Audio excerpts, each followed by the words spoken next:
get that in this conversation, but hopefully this will continue beyond. And as Paul mentioned, we will be hosting a part 2 to this conversation that is more action oriented, and we invite you to use what you learned today and come join us again in September.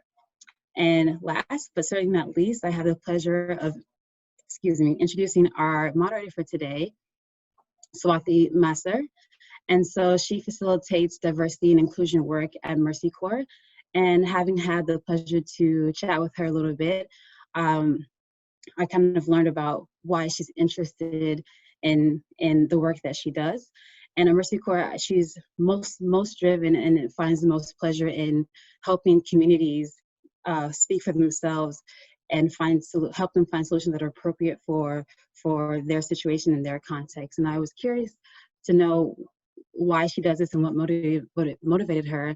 And I learned that it kind of goes back a few years to rural India, and her grandfather, who created a model that I believe is still in practice today, that centered women, put them at the forefront and center of the conversation of family planning decisions. And I believe what struck her the most about that was that he didn't need the assistance of a Western doctor to come tell him how to best serve his community. And I think it's in that spirit that she continues to do her work at Mercy Corps. So with that, I'd like to turn it over to Swati. Thank you so much, Chizi, for that very kind introduction. And it's really wonderful to be here today with all of you, and just want to emphasize that we all are really appreciative of this learning journey that we're going to take with everyone here today. And so I just would like to take a minute to just introduce our panelists quickly and then give them the floor. So today we're really happy to have with us Adria Armbrister, who's the CEO and Principal Consultant of Nsoku Consultores. We have Itzbeth Menjivar, the founder of Bridge People LLC. We have Christopher Richardson, who's the General Counsel and COO of BGV Solutions LLC.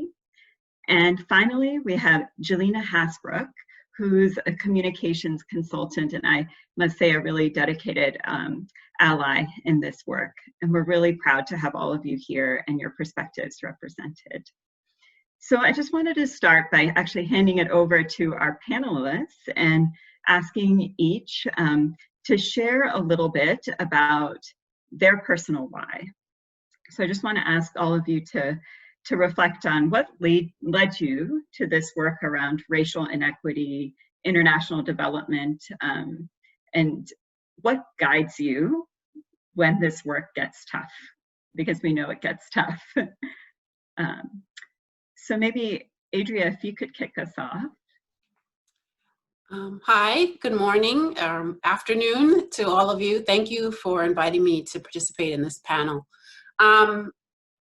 You know, I think my why is really based on my life experiences. I like that introduction that Chizi did of you, Swati, because I think that being from an immigrant family really sets you up to look at the world in a different way. And so I feel, since high school, I really wanted to be in international development. I had a nickname that was based after the Secretary General at that time, which I won't tell you because then you'll know how old I am. And I think the race, ethnicity, and equity part came more into my work when I decided that I wanted to focus on global health. And again, personal experience there for me was really central in my deciding not to go into epidemiology, but rather into looking at health disparities, which was what it was called at that time. What keeps me going? I think now what keeps me going is thinking about whether or not I feel healthy in the situations in which I work. And if I don't, understanding that that means that what I'm doing for others is also, or could also have, not healthy outcomes there. And so, you know, because that's my goal, because I'm looking, you know, to have an impact, as we all do when we work in development, I am kind of kept going by trying to find situations and trying to grow in terms of my health within my work, and understanding that that radiates out to the communities that I serve. I love that, Adria. I think that's such an important reminder for all of us to really center this and ground this work in how we bring ourselves to it. Thank you very much for that share. Beth, would you like to go next? Sure. Thank you, Swati. And thank you, Sid, for this incredible honor of getting to share with this amazing audience. I'm just really very happy to be here today. My personal why, I think it's really, it surrounds around my own sort of personal battle against poverty since I was a child, like battling first my own poverty and that of my families through like education and, you know, being an immigrant and everything that our family had to endure to basically, you know, get to this country, get an education and all of that. I came into the international development work through that poverty reduction lens, wanting to make a difference in the places similar to where I come from, and to create opportunities for people that look and sound like me. Like understanding that just having had access to education provided such a huge area of privilege for me, and just noticing that in many of the environments where I worked, where I was the only one. And especially as I got more senior in my career, there were less and less people that looked like me. And I didn't have the racial analysis at the time to understand that this was a direct result of systemic exclusion. And in many ways, I bought the lies that there was something special about me, and that's why I happened to be the only one. And, you know, that's sort of like doing my internal work and realizing that I was basically, you know, part of a system that is intentionally excluding certain people for, you know, reasons around race, gender, economic status, etc. And what keeps me going, I say two things. I would say, first of all, just the fact that I feel that I am standing on the shoulder of giants, that there's many people who made very great sacrifices to open up doors for me. And I find a responsibility when I think about what legacy I want to leave behind of opening doors for others. And also just a really deep sense of our shared humanity. And, you know, I am sustained by my spiritual life, which really informs me to the value, the precious value and sacredness of human life, and that there is no such thing as a hierarchy of people. So that's my why. That's so beautiful. It's Beth, and I think even in this work, we're constantly reminded of our own humanity as individuals and collectively. Yeah, I think that could probably resonate for many of us, and really appreciate that reminder. Christopher, would you like to share next? Sure, and thank you all so much for inviting me. This is a real honor, and I'm really glad to be here. I'm originally from Charleston, South Carolina. I grew up with pretty working class, well, by U.S. standards, poor background. And I remember as a kid really dreaming and reading these encyclopedias and books about these other countries in the world, and really just being excited by that and really attracted to this idea that, you know, America's place in the world and my place in America could make a difference, I guess, as a kid, in that naive kid kind of way. I went on to college and then law school. I practiced law for 3 or 4 years, and then decided that I was going to be a U.S. diplomat. And so I joined the State Department. I worked as a diplomat for 7 or 8 years. And what I found was that in the work of diplomacy and in working for our government, that a lot of notions and things that we think of and we tell ourselves about America, the story of America, it simply wasn't true. Not only was it not true, but that we as a country really focus not necessarily always on this democracy, diplomacy, development, but there's an other side to our country that we don't talk about. And for me, that became very clear when when Donald Trump was elected, and we had the travel ban. And as a State Department official, I was asked to enforce the travel ban.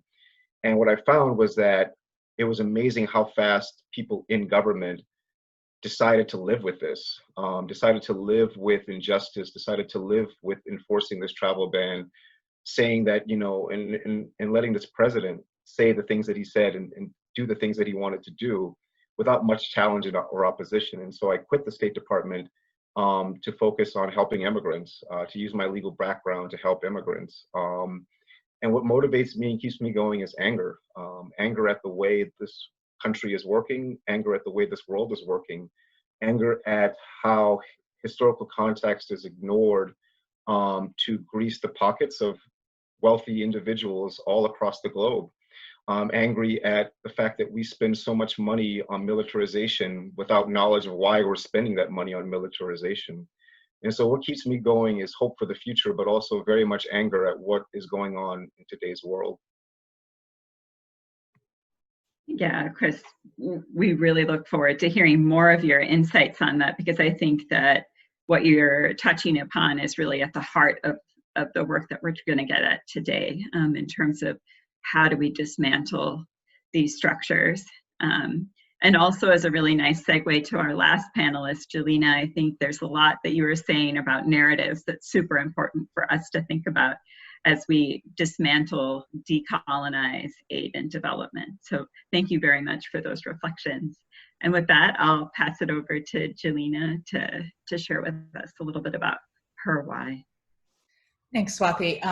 Yeah, you know, for me as a white woman, I grew up in California in the US and was really fortunate to have a family, in particular a mother and a grandmother who came from a history of labor organizing. And so I grew up kind of being taught that the world is not as shiny and perfect as it likes to portray itself in the US in terms of our history, and kind of like Chris said with how we think of the US and how we're raised to think about it. So I was fortunate enough to be having conversations, even from being a young child, about white privilege and what that meant. And then as I grew up, I really started, you know, learning more and more about the history of colonialism in the US and around the world, what that meant, white supremacy, how we started our country, and I would say it was also an unlearning of all the myths that I'd been taught about the US and about, you know, the myth of meritocracy and individualism. And so kind of those things together, as I went through the world, really gave me a feeling of responsibility as a white person to contribute to that dismantling. I, you know, connected to what guides me. There's a lot of speakers and quotes that I kind of draw upon, and two that come to mind as I think about this is there's a quote from a TV show where an indigenous activist says to, or a white woman asks an indigenous activist, how do you keep fighting all these injustices when they're from the mother of injustice? You know, how do you keep going? And her response is, what's the alternative? And to me, that really kind of gets at that for me as a white woman, I can't just continue going about in this world as if racism, white supremacy, and these things don't exist, because I'm contributing to it.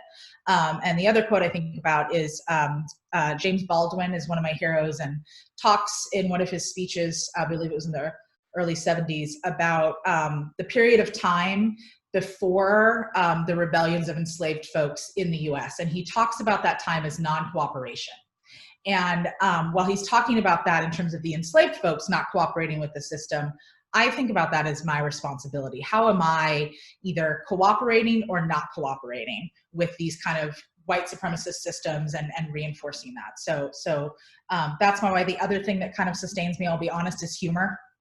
If I was one of those people who was taught to, you know, laugh or cry and feel your emotions, and I have the privilege to be able to do that in a way, and so humor also kind of sustains me through this work. And the last thing I'll just say is I think that led me to a lot of this communications work, where you know, there's so much we can do in language that reinforces racism and white supremacy and these dominant paradigms, and so how I try to work on how we can dismantle through communications. That's great. Thank you so much, Jelena. Sounds like this has been in your blood and in your lineage for a long time, and it's really great to see that. And I think you set us up really nicely to kick off our discussion today, to talk a little bit about the historical context when we think about rewriting narratives, or talking about the truth that many of us have not been born or raised with. A question to specifically Itzbeth, Adrian, Christopher, from what you were sharing. We know that racial injustice and inequities have been, with us for centuries, predating America's birth, well predating America's birth, in the form of colonialism. And how have these practices, these historical precedences, how have they led to the disenfranchisement of people of color, the structural inequities that we see today that show up in the field of international aid and development? Great, thanks, Swati. Thank you for starting with that easy question. And I'm being a little facetious, sorry. I think that it's important to, first of all, understand the issue of systemic racism at all of the different levels at which it manifests itself, from the individual to the systemic, right? And how they all feed one another, and how it's important to address them all. But that really, when we are talking about systemic racism, I really believe that the focus needs to be on structures, right? Like that this is not only about individuals with problematic views, this is about how it's baked into our systems, our policies, just, the way that structures are just arranged across our government and have been for generations. And I would even go further back than even from before the inception of the United States, but really kind of around the times of colonization and the greater global order. And it makes me think of like a place like the DRC, the Democratic Republic of the Congo, where I spent quite a bit of time working over a number of years, and understanding that as an international development professional, when we were looking at root causes of poverty, we never talked about colonialism. We never talked about the incredible oppression and torture and just very brutal systems in a place like the Congo. We never talked about the engagement of corporations, and particularly the tech industry, in the extraction of minerals in the Congo, and how it's basically benefiting corporations for the Congo to be a failed state, essentially, that it's really sort of against the US and the corporate interest that it represents abroad to like help the Congo get itself sorted out, because then we can provide cheap minerals for the technology industry in this country and around the world. So I think that we have been avoiding conversations about race for way too long. And where they originated, when race was invented as a tool to expand colonial power and wealth and access and privilege for white people and European descendants at the expense of everyone else, and how even things like the borders of some of these countries where we work are artificial impositions from Western rich countries on countries like the DRC and other countries in Africa and across the world that now have to live with those decisions made by external folks. And another, just a last example, is the fact that the CFA franc, the currency of a lot of Western and Central Africa, it's like still basically controlled by the French, and where countries don't have sort of autonomy over their monetary policy, and how that drives additional poverty in their countries, and how so many of the resources have to sit in a French bank, right? So this is way beyond the United States. It's really a global issue, and I think that race and how I think particularly descendants of like people who were enslaved from African countries in particular have fueled the development of so much of the West at the expense of those countries, and how they continue to be marginalized and basically kept in poverty for the benefit of those of like the neo-colonialists that want to control the extraction of resources. So I'll just leave it there for now. Yeah. I Go just ahead, want to Adria. add very quickly, because I know that Chris is going to do a much deeper dive, that talking about the Americas, which is where I work, I think that the 1619 project by the New York Times did a great job at detailing how much of our labor structure in terms of how we're paid, you know, our shift work, and all of that came out of the system of enslavement of Africans, and how that system was responsible basically for organizing our economic system that is currently in use. I think if we talk about Latin America and the Caribbean, in addition to those things, you know, there's a hierarchy that was established during colonialism that was very complex, but pretty easy to understand, and it was based on skin color. And that hierarchy continues to function to this day, so that, you know, those who are white, if you look at the leaders of countries in Latin America, they're mainly white, they're not even mestizos. And as you kind of move down the hierarchy, you know, at the bottom are Afro-descendants and indigenous peoples. And so when we look at international organizations, it's the same look is happening, right? The idea is that those who are supposed to be leading, who are white, and sometimes mestizos, or white mestizos, should be the ones who are at these organizations, and that's who's there. And those who are excluded are the ones at the bottom, and that's us. So I wanted to also kind of make that direct parallel between the past and today. Yeah, that's so important, Adria. And before I kind of jump in, I wanted to give Christopher an opportunity to weigh in with your experience as well. Oh yeah, and please stop me if I go over. So I wrote an article, an op-ed to the New York Times recently about the State Department and its history with racism and discrimination. And I think that one of the most important things that we can do is really study these organizations that we work for, not just the historical nature of them, not just the foreign policy, but look at the specific organization that you work for and what role they specifically play in racism or in sexism. So the State Department, for example, is a professional organization. They have a professional exam that was supposed to make things professional. When an African American in 1924 passed the exam, the State Department's reaction wasn't, oh, this is so great, we have an African American. The State Department's reaction was horror. They had a meeting where they sat down and said, how can we make sure this doesn't happen again? How can we make sure that no other Black person passes this exam? And so they kept Black African Americans out of the State Department for 20 to 30 years by using the exam process to keep Black people out. And then by the 1950s, when they could no longer do that, they decided to use the security clearance process to keep Black people out. And then by the 60s and 70s, when they can no longer do that, they used other mechanisms to keep African Americans out. This stuff wasn't secret. It wasn't subtle. They literally had a meeting and said, how can we keep Black people out? And so if those are the type of people that are leading your diplomatic efforts, if those are the type of people that are writing those policies about their fellow citizens, imagine what they're doing with the rest of the world.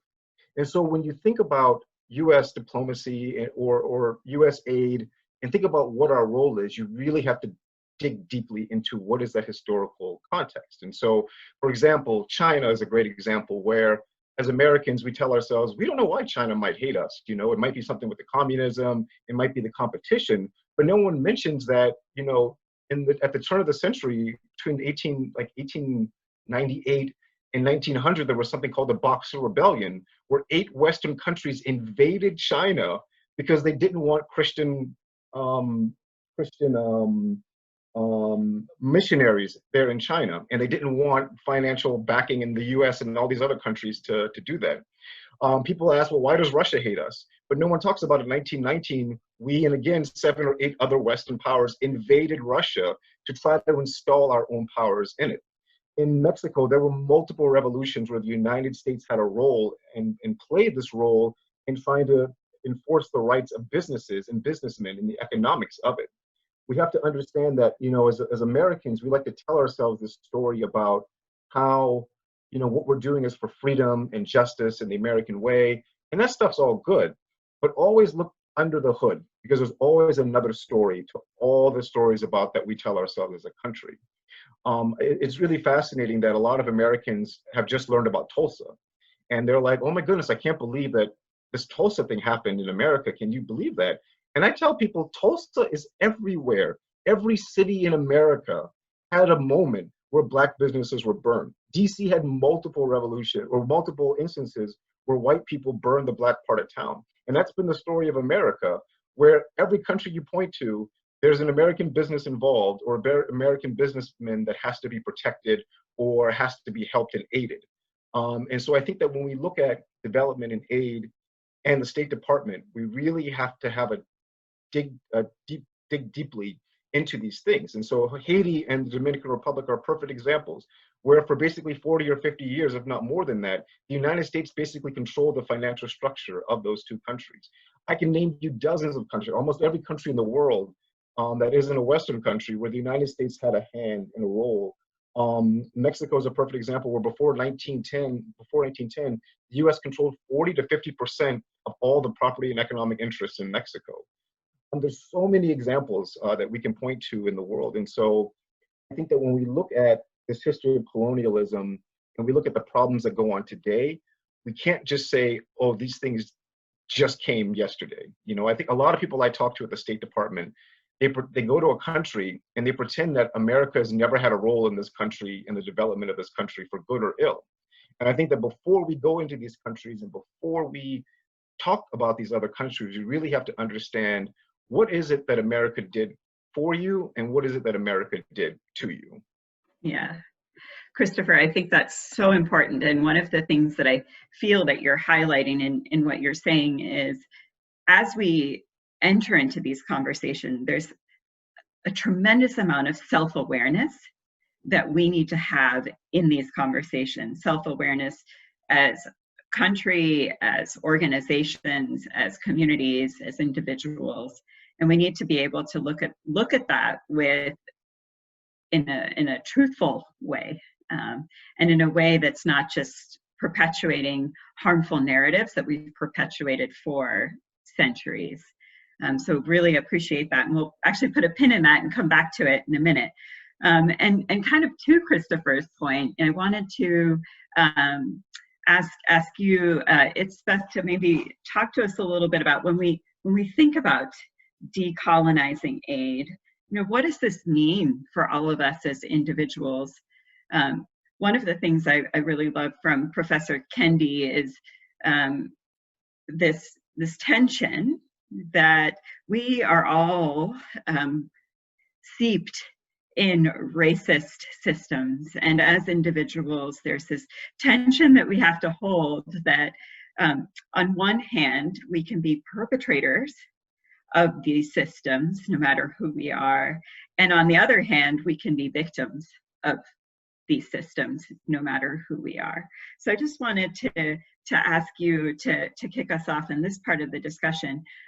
What is this, when we think about, you know, decolonizing aid and development, what does this mean for us as individuals? Thanks, Swati. And I just want to say, Chris, thank you for that amazing summary, which I just want to add to it, is that all of this sort of like colonial and imperialistic expansion of the US wasn't really for the American people. It's really for like few corporations who are benefiting from this, right? Like it's really about enriching a certain elite, and particularly arms, you know, a lot of weapons and militaristic, that kind of stuff. So I just wanted to add that, like, if it had been for the people and had they been investing in people, well, maybe, you know, but not even that, right? So it doesn't really benefit the American people. In terms of decolonizing aid, I believe, you know, similar to, I think we agree as racial equity practitioners that every journey begins with a deep look inside. It really begins with a willingness for leaders to take the first step of looking in the mirror instead of looking out the window. And what I mean by that is that self-reflection. How am I benefiting from systems of oppression? How am I complicit in them? Who in my life am I oppressing? And it's something as simple as, like, for me, I realized one day, like, I have a lady who comes to clean my house every 2 weeks, and I had never invited her to my Christmas party. And she's Latina like I am, and like she would enjoy my kind of parties. How come I had never invited her? Like, you know, so like that to me felt like oppression. That to me felt like I'm not viewing her as equal because she comes to clean my house, right? And then in addition to doing that internal work, it's important for leaders to be setting the ground for creating shared language, really to give people a foundation for having dialogue. Shared language is the foundation for productive dialogue. And it's just critical that we be, you know, entering into dialogue with a common understanding of what we're talking about, right? Then, you know, once we have that shared language, I think that having the historic context is important so that people understand. I think that opens the floodgates of compassion for people when people feel like, why doesn't this community just pull themselves up by their bootstraps, when they understand that, like, our own government has been, you know, basically keeping the proverbial knee on their neck for generations. Of course, you're gonna experience poverty, crime, violence, those, and internalized trauma, right? And then we have to get trained on new behaviors. How do we rehumanize ourselves and others that we're working with to create the kind of environments that foster a sense of belonging for all staff?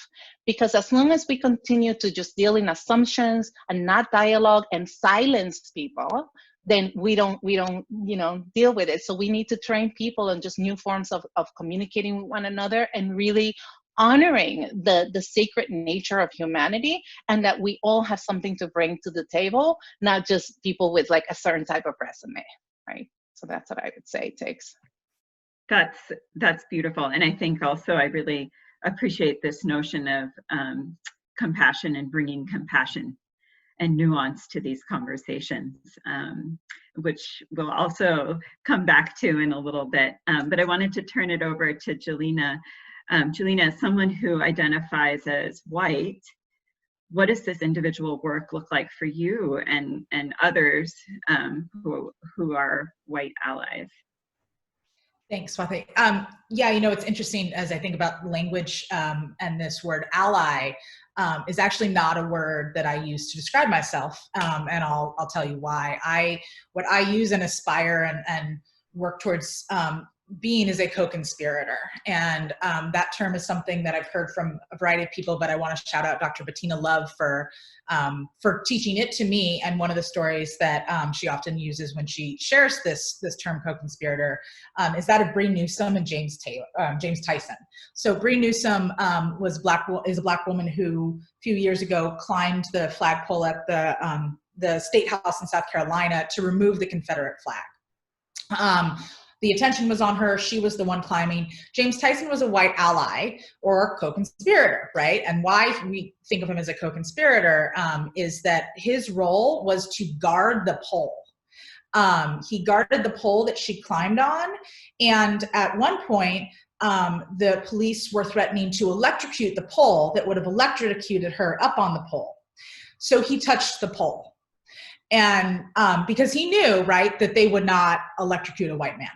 And I think about that in terms of co-conspirator versus ally, because to me, and I get, you know, really nerdy with words because I'm a comms person, an ally is to say, I see your fight and I'm going to come help you with your fight.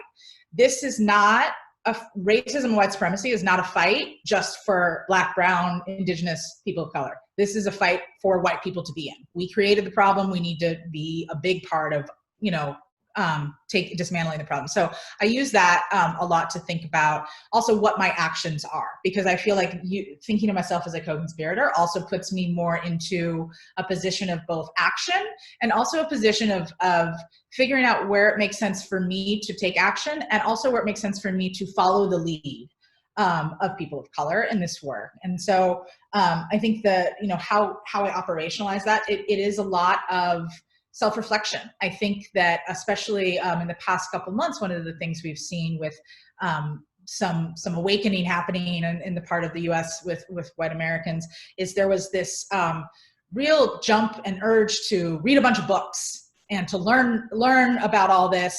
And, you know, I've seen so many things about what book should I read, and the books are sold out and all this. And I think that to me mirrors what a lot of times white people do when we try to wrestle with racism. And that is to say, there's got to be a really easy way to figure out how to be the good white person. And once you read enough books, I don't know if it's 3 or 5, you get to this position where you're, okay, good, I got it now. And I think what we have to remember, and one of the things I do and the people I work with talk a lot about, is that it's a constant process.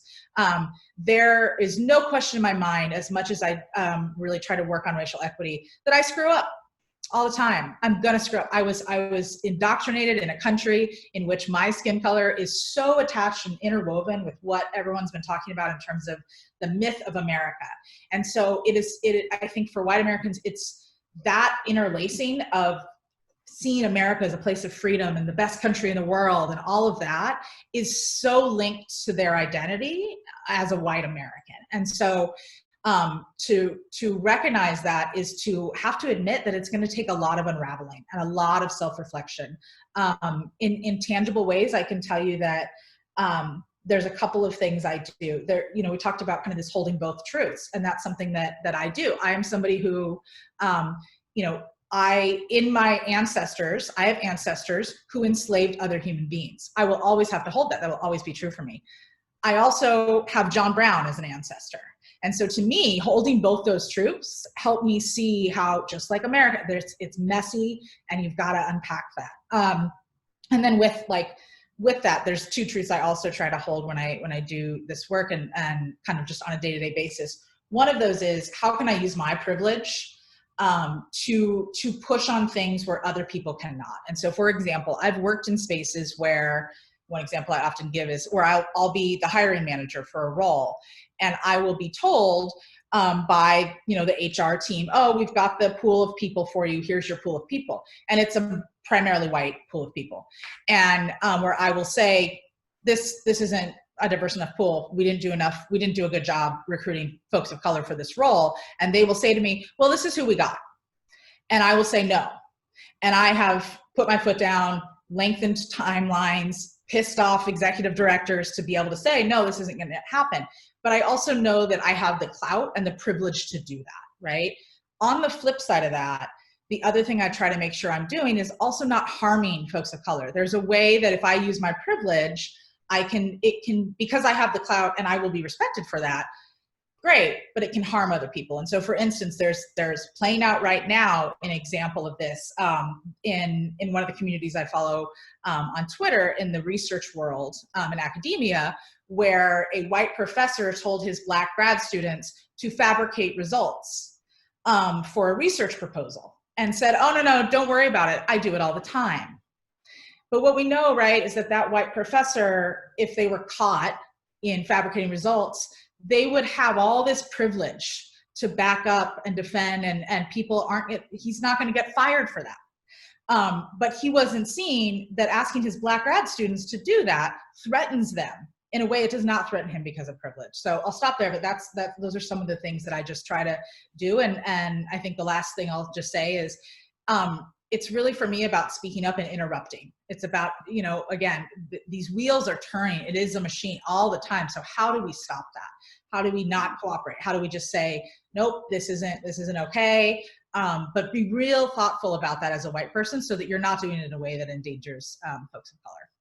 Yeah, thank you for sharing all of that. And I think what you really highlight is this is a journey and you have to interrupt the system. You have to constantly disrupt the system, whether that system is working inside of you or working externally within the organizations that we all operate in. And I wanted to just, in that spirit of delving into complexities, turn it over to you, Adria, because, you know, one of the aspects of white supremacy culture is, you know, to distill and oversimplify and turn things into binary conversations. And I wanted to take a moment to have you share your reflections with us on how do we acknowledge those complexities, those deep complexities that are inherent in all of this work, in dismantling centuries of racial injustice, racial inequity. How do we begin exploring those multitudes of complexities and intersectionalities that we all experience?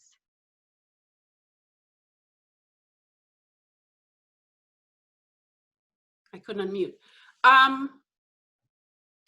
This is a rough question as well. I think that I represent more international organizations. I've never worked for US government. And I think within that sphere of international financial institutions, the UN, there has been some move, some push to eliminate silos, right? I think part of this idea of, you know, everything is linear and everything fits easily into a certain lane was reflected in the structure of organizations as well. And I think that the move to even just create a matrix, which is still a straight line, right? But the move to even create matrices is an opportunity and has been used as an opportunity to begin to create transversal, cross-cutting attention to specific issues. For example, you know, in WHO, there are some issues around gender, race and ethnicity, disability, human rights, and health equity that are considered to be cross-cutting, so that everyone should be working on those. Supposedly, those areas should not only be within programming, but also within human resources, right? So you're looking to reflect the cross-cutting issues within your organization as well as without. How well that's working is another conversation. But I think that even taking advantage of that move, which is in response to countries, right? So member states are requiring that these organizations be less siloed and less hierarchical because they have to address problems in an intersectional fashion. And so I would say, you know, simply that taking advantage of member states' understanding of intersectionality is really a way to begin looking at how we can look at the multiple dimensions and the complexity of these problems.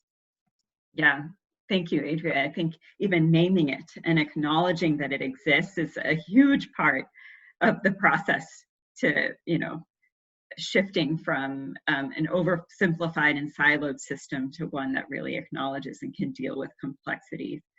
I want to zoom out a bit before we turn to the Q&A portion of this conversation. And Chris, I want to ask you to share with us, as somebody who's kind of been in the kind of development or sort of aid, foreign assistance sector, and then someone who's seen other pieces of this sector outside of it and the forces that really shape it. Can you help us understand, you know, to Adria's point, I think one of the first steps we have to make in addressing and dismantling the systems that exist is to name them so that we can talk about them. And so, Chris, could you share with us, given your experience and the knowledge that you have, what are some of those critical drivers of systemic inequity that we see showing up within the aid and humanitarian sector that, you know, are in the oxygen that our sector breathes and lives in? I think that people who work in diplomacy, humanitarian aid, have this idea that because they work in diplomacy or humanitarian aid, that they are somehow immune to being racist or sexist. I think that, one thing that I've always heard at state was that, well, I'm a Democrat, I voted for Obama, I would have voted for him, like all sorts of things, right? Where it's like, well, because I work in this field and I vote the right way, quote unquote, the right way, that I somehow am immune to this. And I think that you see this in almost every aspect of aid. And so, yeah, I think that we have to first name it. But second, we have to look around us at who's in the room when decisions are made, how we evaluate programs, who do we have when we're, designing programs around aid, who's helping design those programs around aid, who's helping design things. An example I always use is that, well, two examples. One is that I knew so many people at State Department and at USAID who could tell me the price of cocoa beans in the rural countryside, who could tell me the name of every opposition leader, who could wax poetically about every intricate part of the agricultural system of a country, but who could not name a single Black person who was shot unjustly in the United States, who could not talk to me about Sandra Bland, who could not talk to me about Michael Brown. And I think that if we are going to talk about, how do we be better stewards of aid, we should look at ourselves as a country and our role in our own country and know our own country too. I think that knowing your country is actually very beneficial before you can learn about other people's nations. Because then it doesn't come across as hypocritical when you're out there and telling Russia and China and all these other countries about their human rights abuses. You're completely oblivious to the human rights abuses in your own country. You're completely oblivious to the mechanisms that you use to measure what aid program is quote unquote working and what aid program is not working. And so, yeah, naming it is important. Knowing the historical context of that country is important, but knowing your own history as well, I think is critically important. But also knowing that, again, a lot of this aid, it's crazy that in the US, there was something called gunboat diplomacy, where if you didn't, as a country, pay the US back its debt, the United States would send a Navy to your port to make you pay. And that was actually a form of diplomacy for the United States. And looking back on that now, it's like, wow, that's really, really crazy. But that's very much a part of who we are as a country.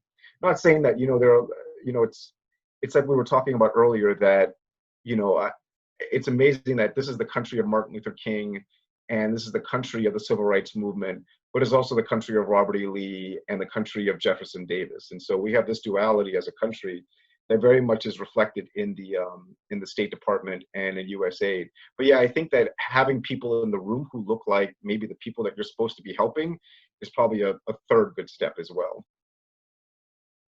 Yeah, that definitely speaks to my heart, Chris, certainly when I think about even my purpose in this work. And thank you. I think that that's a really important point. And I wanted to also ask our panelists to talk a little bit about, when we think about naming these systems, why is it particularly important for us to also not shy away from and pay attention to anti-Blackness as we're trying to dismantle these systems? So I just want to give space for our panelists to share some reflections on that. I would say that one thing that I've observed just kind of in the past couple of years in sort of our drives towards diversity and inclusion is that some organizations have done a great job at bringing in a lot of women and bringing in non-Black people of color. And where are the Black people, right? Like I was working in, covering African countries for a very long time. And I was often in my organization, the only person of color and the only Black person or like African descendant. So I just think that it really requires, and I think this is where non-Black people of color have a real opportunity to step up in their co-conspirator roles and understanding that in many ways they're being used as a wedge in this binary of Black and white, which is obviously, it's all false, right? It's a social construct. But, there are some that are being used as like model minorities, quote unquote, to drive a further wedge and say, well, these people, look at, this is the kind of diversity we have. these people have done their work, and they, through their merits, they made it, and kind of making it seem like there's something inherently wrong with Black people. And it's just something I think that really requires awareness and a great degree of solidarity. I think I've seen a bit more nuance in this question. And I think my experience actually starts in college, where there's a specific anti-Blackness that's reserved for people from the country or countries in which the organization is working. So if we're talking about the US, often African Americans are replaced with Caribbean Americans or with Africans from Africa to fill the quota of Black people. And that is exclusion, right? I shouldn't be able to count the number of African Americans in my Ivy League college class, and I can on one hand. The rest of us were Caribbean immigrants or Africans. And so I think that thinking about anti-Blackness is not only about being Black. There's a specific exclusion that's specific to the context. Within Latin America, I think there's also a similar thing that happens where Black Caribbean people are used to fill the Black quota, while Afro-Latinos are excluded from organizations. Beyond that, I think there's an even greater exclusion of Indigenous peoples in those organizations. I have heard people say that Indigenous peoples don't have education, they don't have regional experience, and that's what they need to work here. So even if you put a CV in front of their face that shows you, this person who has 3 master's degrees, they can't see it. I had one person who was completely disqualified. She had an Indigenous last name, she dressed like an Indigenous person, and they were not having it. And so I think that there's definitely anti-Blackness. That anti-Blackness is often very specific. And there's also anti-Indigenous peoples. And I think that we as Black people also have a role there of being co-conspirators, at least in this region, around that issue. Can I add something real quick Please. about just real quick on anti-Blackness? I think that there's a sense that if I have Black people in the room, that makes the difference. And I think it does make a difference, but I think that as Black people, we also have to be careful because white supremacy has a way of being very insipid in who we are. An example I'll use is the country of Liberia. Now, I know most people don't know this, but in the 1820s and 1830s, 20 to 30,000 freed African Americans went to Liberia to start a country. And to basically, it was like a colonialization society that America had. So a bunch of old white Americans who were like, well, I don't know what to do with my slaves, sent them to Africa. And everyone thought, oh, if you send these Black people to Africa, everything's going to be okay. What these former slaves did was that they built plantations, they instituted slavery in Liberia, and controlled this country. And you would think that, well, these were former slaves. How could former slaves go to Africa, reinstitute slavery, build plantations, grow cotton, and basically do everything that they had escaped? And it's because that's the only thing that they knew. That's the thing that people have to understand, is that as Black people, all we know is white supremacy. Guess what we're going to do? We're going to be white supremacists. We're going to call ourselves white. Even as dark as I am, I'm going to call myself white, and I'm going to find the local Native people and do the things to them that were done to me. And so I think it's important that, having Black people in positions of power, that's important, that's critical. But I think that as Black folks, we then need to stop and take a step back and be like, well, hey, what is this coming from? Where is my place of power? Where's my place? Is my place in my discussion with you from a place of my oppressor? Or is it from a place where I'm trying to break free from my past and break free from this white supremacy that is very much steeped within all of us? If you are an American, you have that white supremacy in you. Whether you want to or not, you have it. And we all have to break it, even me as a Black person. And I saw this in every country I went to, where I'd be around other Black officers and we would judge these other people in these other countries the same way white folks were judging us back in the United States. And so Black oppressors Black people have to look at themselves and ask, well, am I being Black right now? or American right now?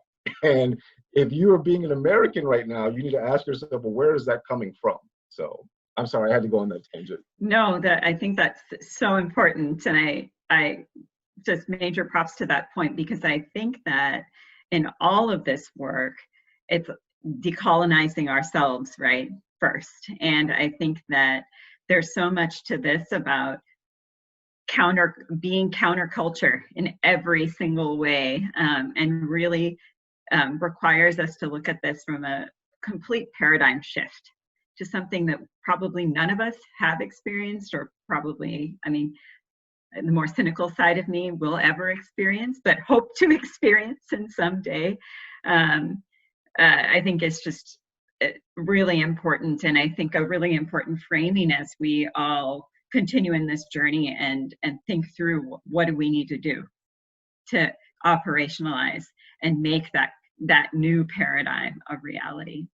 So I know we want to save some time for questions and answers, so I'll turn it over to my colleague Jamila to share some questions that the team has collated together ahead of time. So Jamila, over to you.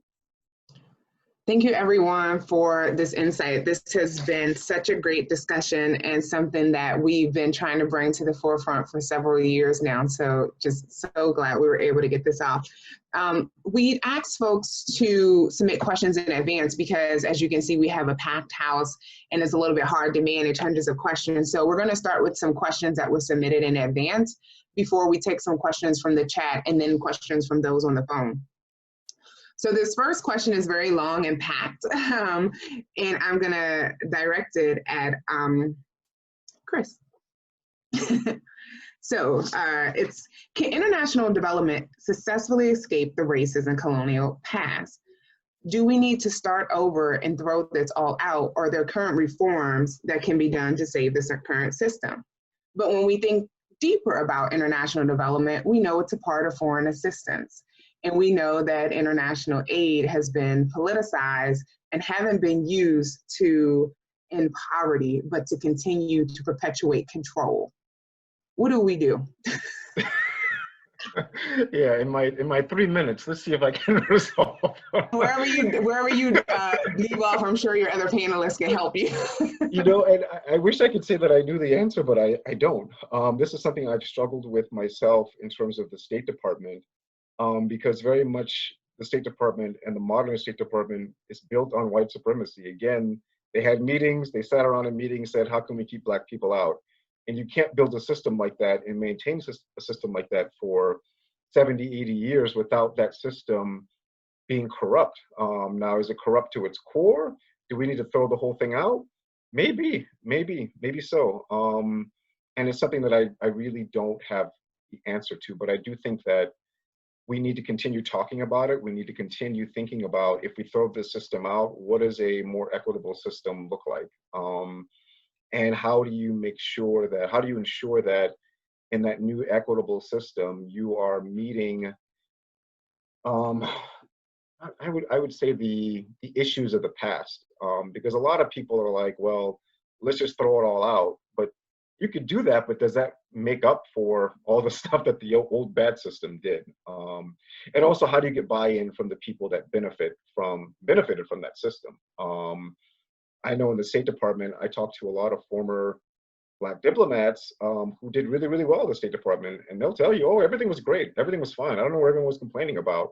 And it's like, of course they don't know, because like they benefited from that system. Or even people who benefited from that system trying to then reform the system. Well, why would I trust you to reform the system when you're like the beneficiary and the cause of all of these problems? And so I think that we have to ask ourselves, not only should we throw it out, but who gets to do the throwing out, and who gets to make the new system? Do you have people who have no experience with the system? Or do you have people who have different experiences with the system? Or do you have people who benefited from the system then trying to rewrite the system because they know all the tricks of the trade? And so, yeah, I know that's not like a really like hopeful answer, but it's probably the only answer that I can genuinely give.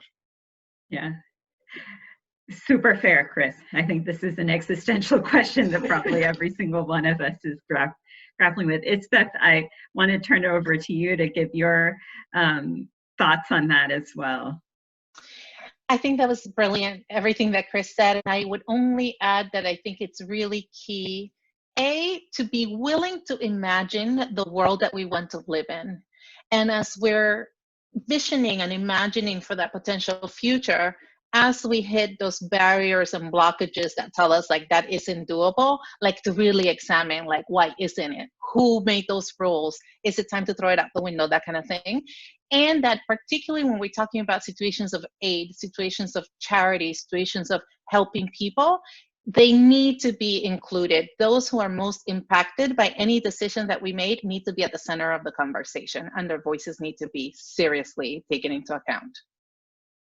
Yes, that is absolutely critical to any sort of equitable process. Yeah. Angelina, I wanted to offer you a moment to comment also, because I know so much of your work is dedicated to rewriting narratives and rewriting the way we think and talk about what we do. So just wanted to offer you a few minutes to share some reflections on that question. Well, I think it really builds off both of what Chris and Elizabeth just said. I mean, I think the United States of America is white supremacy on autopilot. It is, and that's what happens. And so as we communicate, like the standard traditional ways of doing things often are communicating white supremacy in just how we're describing things. And so often for me in my work, it's about trying to stop that in its tracks as much as possible and ask questions explicitly when we're looking at pieces of writing. Also visuals. I'm big on visuals for a variety of reasons, not the least of which is that our brains take in and keep visuals in a really different and more memorable way than words. So because of that, I am an evangelist for being really intentional about your visuals. When in the work that I have done a lot with nonprofits and advocacy orgs, there's like a standard set of stock photos that everyone uses, and it's the same kind of stuff. And I came into a workplace working on educational justice and equity and saw the same photos being used, and it was always light-skinned Black folks with not natural hair. Like there was no variety. It was just colorism all over the place, and that was just normalized. And so part of the work, I think, is to stop that in its tracks and say, no, let's do something different. Let's, and often there's this response of it's going to take more time, or we can't do this. What are those roadblocks? And then I think it's really getting clear with, yes, all of this is baked in. It's been baked in for however many centuries and generations, but we baked it in. It wasn't aliens that came from another planet and dropped our society on us. We made it so we can unmake it. It's going to be hard. I don't have the answer either, but I think just keeping that as I've looked at things, and then getting really clear on not reinforcing the very things you're trying not to. I was working with a client recently that we were putting together a messaging guide, and they wanted to put something in there about basically don't reinforce stereotypes when you talk about Black and brown students. And what they did was wrote a paragraph that reinforced stereotypes to say, don't do this. And, there's a George Lakoff, a political professor who writes about language and politics, has a book, Don't Think of an Elephant. If you tell people not to think about something, they're going to think about it. So even in those ways, it's really stopping and reflecting and saying, what is this reinforcing or dismantling? What are the photos we're using? I'll give you an example of language. There's a way that, especially in nonprofits and advocacy worlds, we talk about things in America from a very individual standpoint. This myth of the individual, and that, it reinforces all of what we've been talking about. And so when you look at things like educational equity work, and people will say, students are struggling to achieve at a school. And it's really getting finite and line item that and say, no, flip that. Schools are struggling to serve students effectively. And it's just those little switches where you start to see, is the focus of what we're saying, is the focus about an individual, or is it really informed and understanding and explaining in some way how a system is playing a part there? So that's kind of what I would do. But I also think imagining what the world could be and really making sure we know that as hard as it is, it's, we can try to dismantle it as much as we can reinforce it. Yeah, I think that that's really helpful to understand how the day-to-day actions, the words we use, the way we frame anything, frankly, can contribute or continue the harm. So yeah, I think that's a really, really great way, and lots of great reminders. And I hope in the next session and next conversation, we can seek to unpack more of the ideas that you just presented there, Jelena. And Andrea, I wanted to also give you the opportunity to share some of your reflections on this very thought-provoking question. One thing I didn't mention when I talked about, how I got into this this field, this idea. I'm now an atheist, but at the time when I was younger, and I like that Jelena used the word evangelical. I was an evangelical. That's how I grew up in a church. It was very focused on missionary work. And that's also one of the things that got me to be an atheist. But I think that because I have that background, I see the very clear parallels between working in international development and missionaries, the work of missionaries. We call our trips missions. We call, some of the country offices are called missions. And I think about, what was the process for me in unreligionizing myself? And how can that also happen, in this very parallel process of, decolonizing development? And I think one of those is kind of what we're doing, right? Talking about what the inconsistencies and untruths are that we believed or believe with regarding to what we are doing. And I think the second is being very intentional. And I like how Jelena talked about, visuals and words, being intentional on changing even the use of this religious language within our work, because it very much relays the idea that we have the word, and then we're going to give the word to someone else, right? That's what a missionary does in order to save them. And so, how do we turn that back and, understand that it's the community that's going to save itself, right? I got some tools that I can provide to help with, with that if they want them. How do I change myself from being a missionary to being a servant, or I don't even say partner because it doesn't even work. So, I think it's a thought process for me. I will also say something a little controversial. And I think that one of maybe the only positive thing that I've seen out of the Trump administration is the current fight with the WHO. The threat of the US pulling out of the WHO within the organization has meant a deep rethinking of how that organization is working, how they're spending funds, who they're hiring, mainly because they feel like they won't have money from the US next year. But sometimes it's those types of explosions that make these organizations rethink their entire model. And so, yeah, sometimes you just have to, spook who sat by the door and blow it up or something. And really look at those moments as opportunities for change. I think that's a really important piece of it. Swati, if I can just add a quick thing that I think I meant to add and I forgot, it's just I think that in many ways what we're experiencing globally is a lack and a vacuum of leadership. We're really missing leaders that understand how to lead in equitable and inclusive ways. And I just want to invite everyone to step into a position of leadership. You don't need a leadership title to lead. And that's really what it's going to take, is just transformative leadership to get us to get different results and different outcomes. Thank you, Itzbeth. I think that's really hopeful. And Jamila, I wanted to also give us time for maybe one more question. Yes, so I think we'll take one more pre-submitted questions and maybe do one from the audience. We have about 15 minutes left. While we have been talking about terminology, that's great because that was a lot of the questions. One thing that has came through, I think is interesting, it says, lately my colleagues have been using the term decolonize without knowing what it means.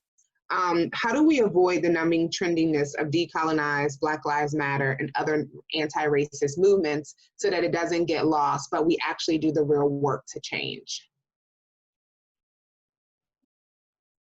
Jelena, would you like to take that one on first? Oh yeah, that's an easy one. Curious to hear what other panelists think too. I think for me, I'm remembering years ago when I was an undergrad, and I remember at the time it was the thing to say was, I'm not racist, but, and that's what we used to then say the racist things.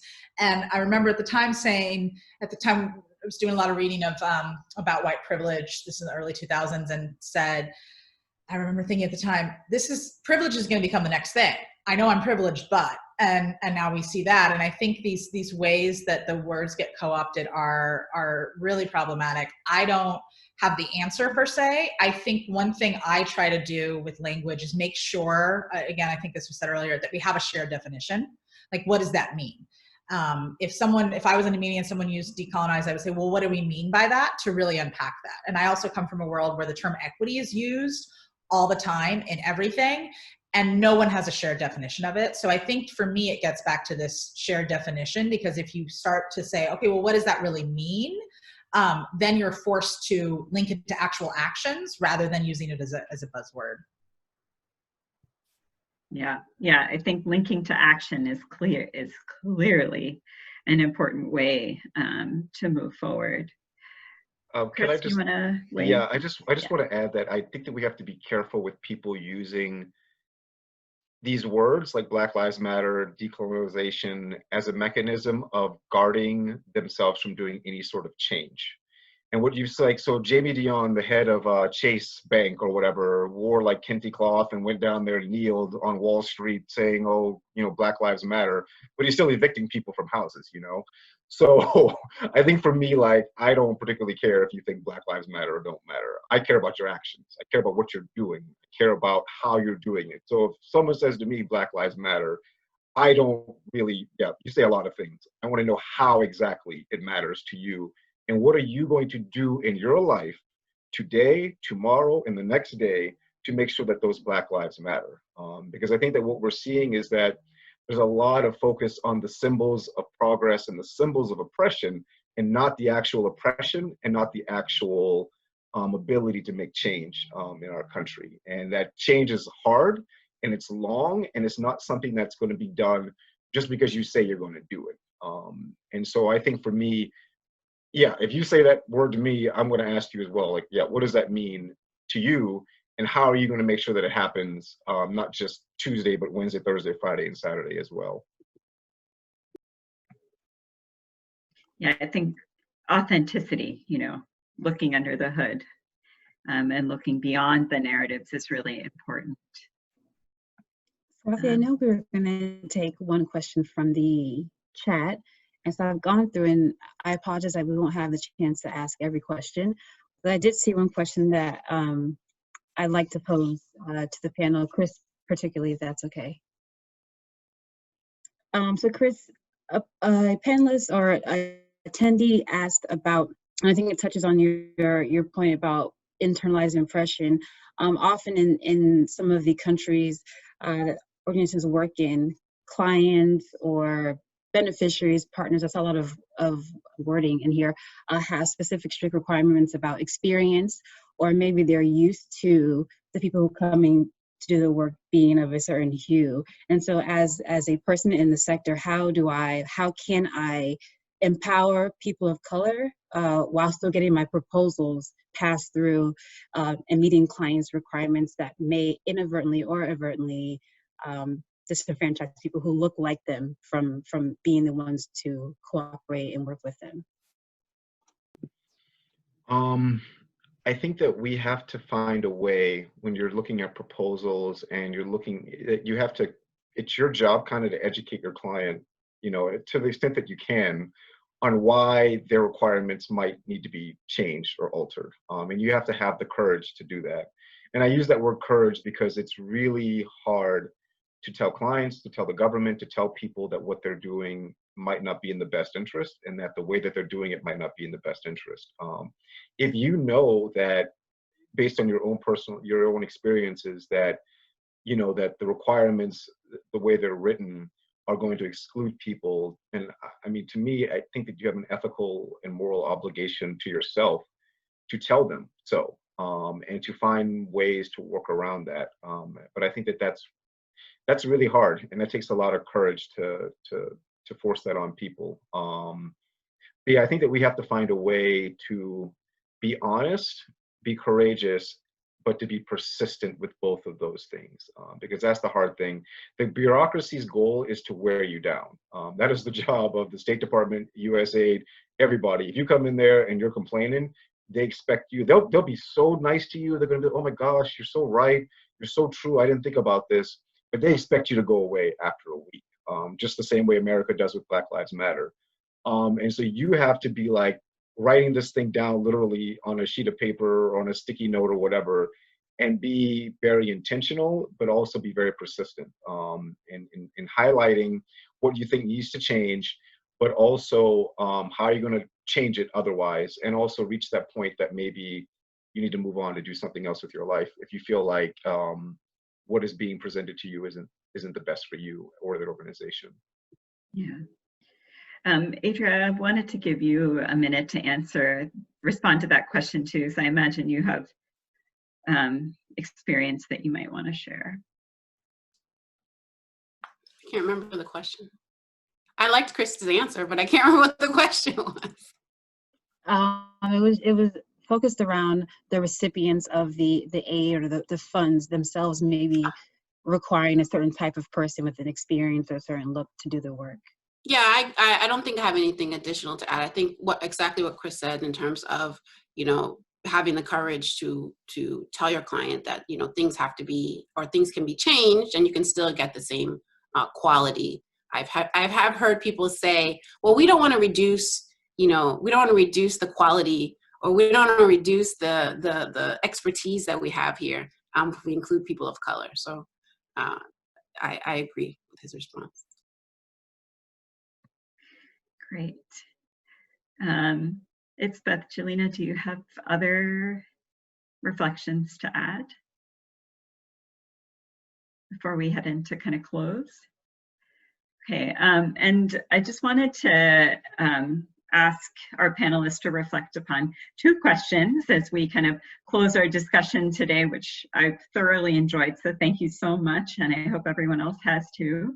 The two questions I want to ask all of you to reflect on as we move forward and prepare, especially this conversation, to move forward into thinking about how do we actually do this? How do we decolonize development and move away from kind of the jargon to really dig in and make change?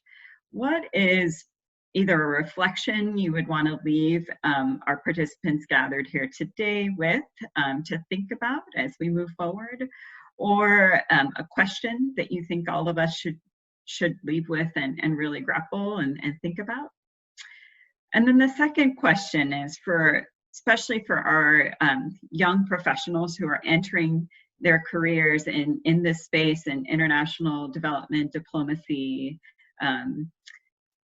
What is some advice that you have, particularly for people of color? So those two questions. Anyone want to start? I think I'm going to be quick, so maybe I'll start. I think one takeaway. Someone asked the question in the chat earlier. Why do we have so many foreign aid workers anyway? And I think that's a good question. But at the same time, these organizations are going to exist. They've existed since the end of of World War II, and they're going to continue to exist. If I'm talking about international organizations, and for that reason, we need to be there, right? They have impact in the rest of the world, and we want to make sure that impact is just and equitable. I think that I was going to read an excerpt. I kind of use or look at my career as a reflection of this book, The Spook Who Sat by the Door by Sam Greenlee. And I have since college, and I encourage you to read that book. You don't have to do everything that happens in that book, but I think it's a good way to think about, how you can be strategic in developing your career. And so the one advice, I guess, for people who are, looking to the future of their careers is, think about time. I think it's very telling that most of us on this call have our own consulting firms or our own businesses. And I heard a statistic somewhere that like 80% of people who are consultants have left, their structured jobs because of issues of discrimination, whether that be just, gender or for other reasons, race, etc. And so I think that if I were talking to myself in the past, I would definitely have made a timeline, right? How long do I need to be in XY organization, and what do I need to get out of this, right? So that if I need to be on my own later on, I can use that as leverage, or I can have a network available to myself. So I would just say plan and think about timing and how long you want to be in certain situations, and what is it that you need from each of your work situations. Hopefully that's helpful. Thank you, Adria.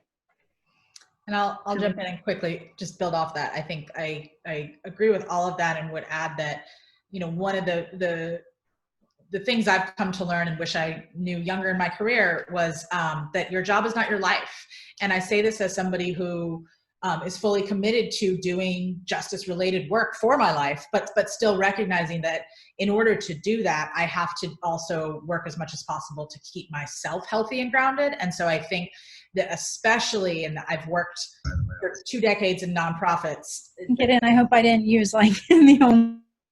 I've worked for 2 decades in nonprofits, and it is by the nature of that nonprofit industrial complex exploitative of people that work within it. And so I think just being aware of that and making sure that you're able to, as much as possible, protect yourself. I think the other takeaway for me is kind of building off what's been said. This is a huge undertaking, and it's a lot. And it's not just, we're going to have the one meeting. It's like Chris said, what are you doing Tuesday, Wednesday, Thursday, every day? And part of that for me in thinking about language and all of that is introducing cognitive dissonance over and over again to continually, and sometimes that's as simple as asking the question, why? Why do we do this? Oh, this fellowship program is designed this way, and it's this and it's this. And being able to take the moment to just say, okay, well, why? Why did we make this decision? And be able to interrogate those things so we don't just run on autopilot as much as possible. Thank you, Jelena. That was really well said. It's been. Yeah, I would say 3 things, and they answer kind of both questions. The first one is that I really want to invite everyone to really consider embodied approaches. And by embodied, I mean we as human beings, we're mind, body, and spirit, and emotions, or whatever you want to call it, kind of your spiritual life. And I think that systems of oppressions have made us dehumanize ourselves, like separate ourselves from our bodies, from what we're feeling, because by numbing ourselves, then we can produce more, and it attaches our value to what we can produce. And we just got to be very clear that human life has value that could never be encapsulated by what somebody produces. So I just want to invite people to bring all of who they are, and to welcome, when in conversations about race, when people show up with emotions and anger and pain, be ready to receive it. Create space and grace for it, because there's a lot of trauma that people are sitting with in their bodies from living in a society that is constantly telling us that we're not enough. So that would be the first thing. The second thing is to really learn to recognize how systems of oppression show up in your everyday life, because they show up everywhere. A really great book that has made a great difference for me. It's called Decolonizing Wealth by Edgar Villanueva, who provides indigenous wisdom you know, how to think about wealth. And he talks about systems of oppression always showing three characteristics: divide, control, and exploit. And whenever you can just feel it in your body, when you feel like, who am I trying to divide? Who am I trying to control? Who am I trying to exploit? That tells you of like how you can do something different. And that the antidote to that is connect, relate, and belong. That we're all seeking that belonging, that human connection of just not being afraid of just that, you know, recognizing the humanity in ourselves so that we can recognize it in others as well. And then the last one is really around that internal work that needs to happen. And I think a really great resource, if you just Google characteristics of white dominant culture, it gives you some really great ideas of how to, you know, how to contrast sort of like what we think is like, that's just how you do things. No. This is how we do things in white dominant culture. We have many other cultures in this great multicultural country of ours that can inform different ways of showing up in teams and how we treat people and what we value and that kind of thing. And I think it would be just a really great resource for everyone. And I'm just so thankful to be here today with this amazing panel who are really the la creme de la creme. I'm just really honored to be here with all of you today. Thank you, it's Beth. And I imagine Jamila and Chizi can share the Temo Okun piece with others ahead of the next event. But Chris, please go ahead. Yeah, I'll be Give really us quick. The last word. I'll be really quick. I often quote Matthew 6:21, which is, you know, where your treasure is, your heart will also be, you know. And I think for America, and as Americans or people all over the world, where you put your money is kind of where your heart is as a nation. And so for us, there are more military grocers, people who work in our military groceries, than US diplomats. We have more people in the military band than we have US diplomats in this world. And I think that if you look at a country and we look at where we're going as a world, look at where we put our money, look at where we put our resources as a country, as a whole. And then you'll see what motivates us as a people. Now, don't look at these things and say, I'm just going to turn a blind eye to them because that hurts my aid and my ability to you know, be a good steward of donations. No, look at that as an honest and critical part of our structure, and look at ways and think about, okay, so if I'm in Niger and we have 1,000 troops in Niger, why are they there? What are they doing? Why do we have like these soldiers? Are they fight? What does it mean to be fighting over there so we don't have to fight over here? That doesn't make any sense. Your budgets and your priorities, that is what is critical. And so talking about change and talking about how we want to be a different world means nothing if we don't actually have the budget for it, if we're not actually putting our money where our mouth is.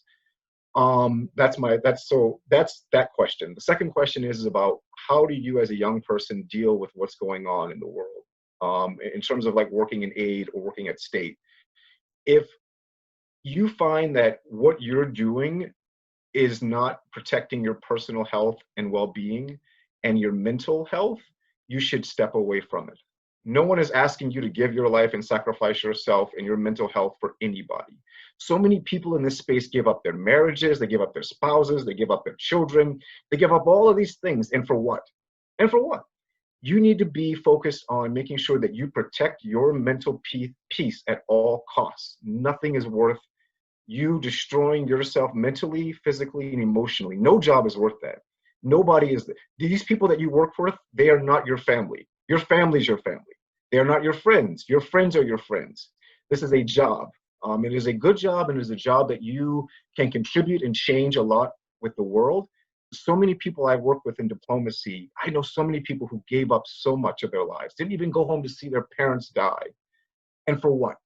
You know, and so you always have to ask yourself at the end of the day, is what I'm doing, is that so different and impactful and powerful that it's worth me giving up everything about who I am as a person? So never lose sight of who you are as a person. Don't let your mental health decline. Always look out for your own mental health and your own personal peace. And if you find that the job won't allow you to do that, walk away. Walk away. I'll be the first to tell you that I wish I had walked away from my job much sooner than I did, because I thought I'd be I thought I was making a difference and that I could change the State Department from within. And maybe you can, but I felt that as an immigration attorney, I was better off on the outside fighting to make a difference. And so that for me was a better place to be mentally and physically and emotionally. And so for you, my last thing is just like, yeah, no job is worth your mental health and your personal peace. If you got to walk away, it'll be okay. Thank you so much for that really important reminder, Chris. And I think it really nicely echoes what also Beth shared. So I know we're over time, so I'll turn it back over to our hosts for the event today. Great. Thanks, Swati, and thanks everyone for sharing your thoughts on this really important topic. We really do appreciate your support and also your just speaking with our community. I think this as someone mentioned in the chat, this is long overdue, and I think it's great that we're having this be one of many conversations that we'll be having moving forward.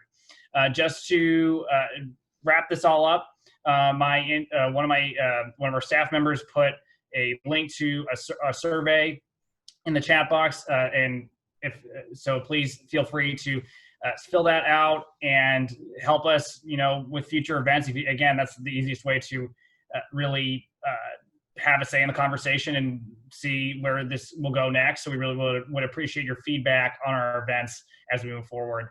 So thank you again. We really appreciate your support, and we hope you stay safe and healthy during these uncertain times. We hope to see you at a future event during the fall.